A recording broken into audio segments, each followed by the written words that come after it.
और खबर सियासत जगत से जुड़ी हुई। दिग्विजय सिंह का बड़ा बयान आया है। दशहरा से पदयात्रा का उन्होंने ऐलान किया। उज्जैन से वो पदयात्रा शुरू करेंगे। यात्रा का मकसद धर्म की जीत है। वो ये भी कहते हैं पूरी तरह से उनकी ये यात्रा गैर राजनीतिक होगी। उन्होंने ये भी कहा कि मेरे चंदे का दुरुपयोग हुआ है, इसका मुझे दुख है।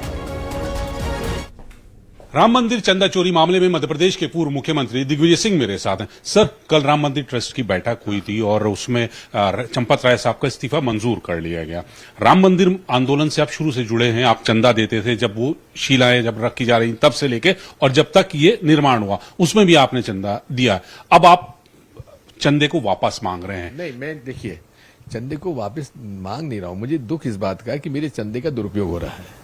चंदा इसलिए थोड़ी दिया था कि वहां इसके लोग उठा के ले जाएं और अपने घर में आलीशान मकान बनाएं। उनको उनके कर्मचारियों को दिया था क्या चंदा मैंने?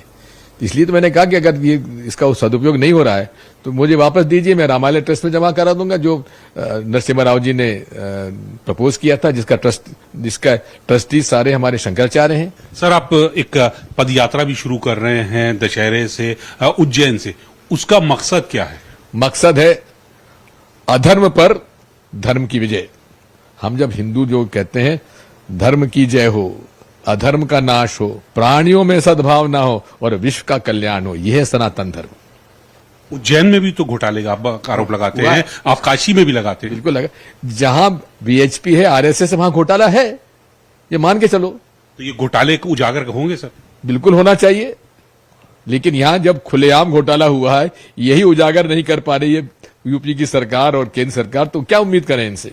सर, आपकी पद यात्रा आपने इससे पहले भी निकाली थी 2018 में, आपने नर्मदा की पद यात्रा की थी। अब आप उज्जैन से फिर पद यात्रा निकाल रहे हैं। ये पूरी गैर राजनीतिक रहेगी। मैं वहां ना भाषण दूंगा, ना प्रवचन करूंगा, ना कुछ करूंगा। कोई बड़ा नेता नहीं आएगा?